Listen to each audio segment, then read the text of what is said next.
Hello बच्चों और parents, मेरा आज ये जो वीडियो बनाने का पर्पज़ है वो कुछ सच्चाई को लेके है, कुछ एफर्ट्स को लेके है जो मैं यहाँ पे पुट करता हूँ अपने कोचिंग इंस्टीट्यूट में। और मैं ये वीडियो मैं बताना चाहता हूँ कि जितने भी स्टूडेंट्स आपसे इस साल ज़्यादा नंबर लेके आए हैं, आपसे ज़्यादा उनकी रैंक आने वाली है, मार्क्स आ रहे हैं as per the answer sheet issued by various coaching institutes और आपका खुद का रिसर्च, ये बिल्कुल सत्य नहीं है कि वो आपसे ज़्यादा ब्रिलियंट हैं बच्चे। At least most of the student, हो सकता कुछ हो, कुछ की बेसिक एजुकेशन बहुत तगड़ी हुई हो जो आपको बीट कर रहे हो टैलेंट में भी। सच्चाई तो ये है, लेकिन मोस्ट ऑफ द स्टूडेंट आपसे ज़्यादा अच्छे परफॉर्मर नहीं है, आपसे अच्छे ज़्यादा टैलेंटेड नहीं है। तो फिर क्या हुआ कि उनकी रैंक बहुत अच्छी आ गई।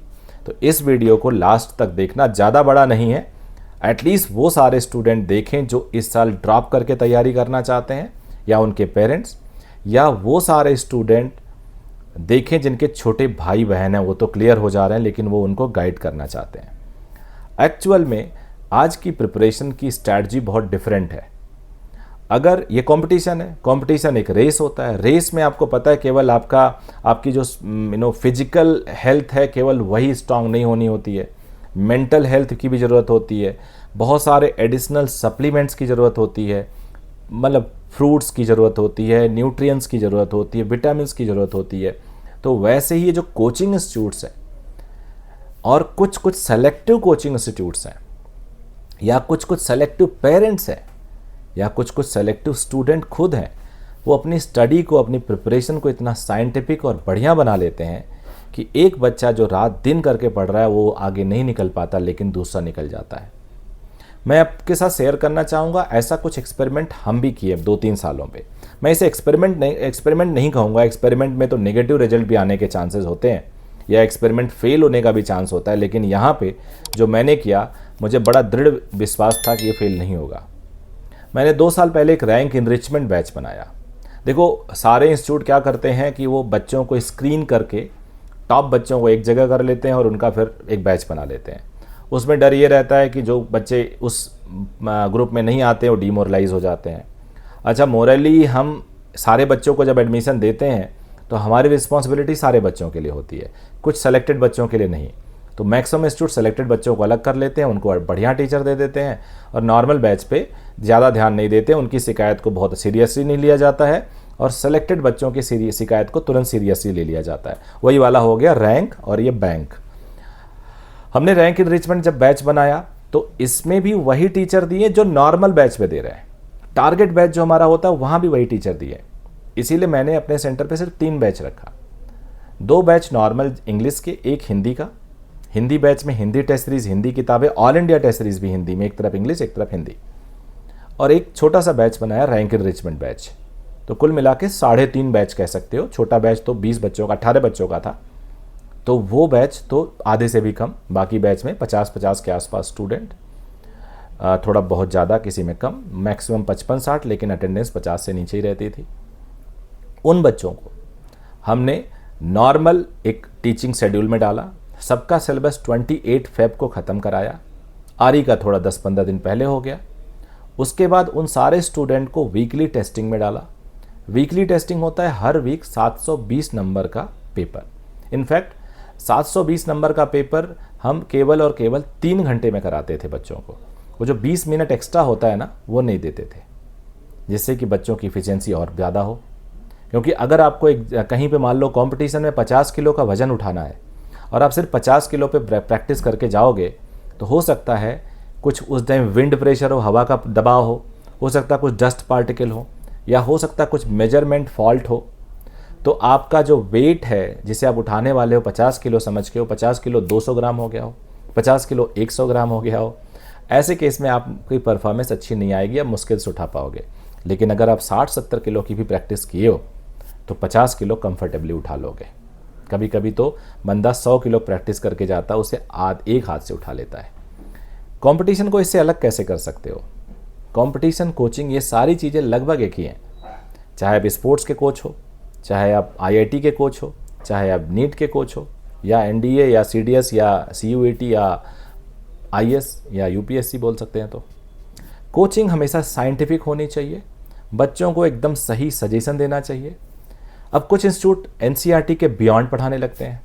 भाई जब डिफाइंड है एनसीईआरटी तो बियॉन्ड पढ़ाने का क्या मतलब है? जब आना ही नहीं है तो ज्ञान देने का क्या मतलब है? आप रिसर्च एसोसिएट्स थोड़े बना रहे हो बच्चों को, आप उनको उतना ही दो ना जितना ज़रूरत है। उसी में इतना ज़्यादा घुमा दिया जाता है कि बच्चा नहीं कर पा रहा है।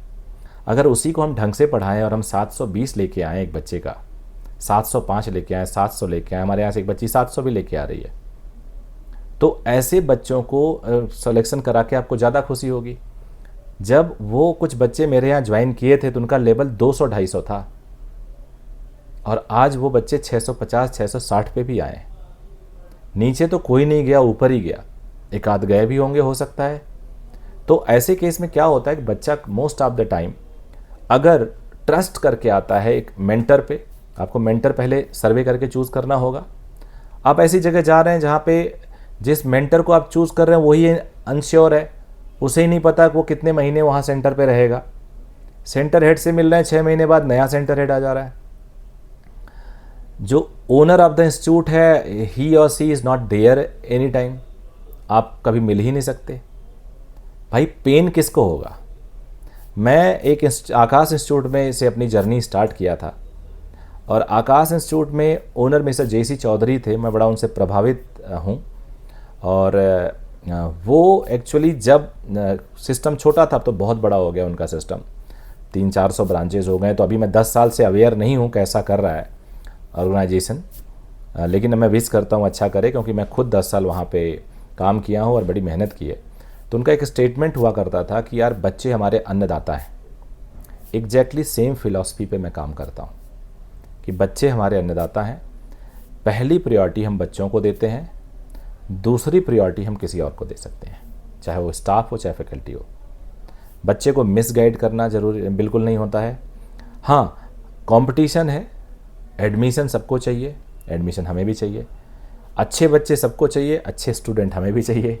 वहाँ सेल्फिशनेस आ जाती है, वेरिएशन इन फीस भी कभी कभी आ जाता है, क्योंकि किसी ने अपने आप को बहुत गरीब प्रेजेंट किया तो उनको फॉलो करना। हम लोग इंसान हैं, डायरेक्ट टच में होते हैं, कोई एक सिस्टम तो है नहीं कि मालिक अवेलेबल ही नहीं है, तो हम कर देते हैं। लेकिन ओवरऑल यही पर्पज़ रहता है कि बच्चे को केयर किया जाए और उसका बेस्ट ला के दिया जाए। ना तो कोई सिलेक्शन की गारंटी दे सकता है, ना हम टॉपर को फ़ोटो दिखा के सबको बोल सकते हैं तुम यहीं तक पहुंच सकते हो। वो एक मोटिवेशनल फैक्टर होता है।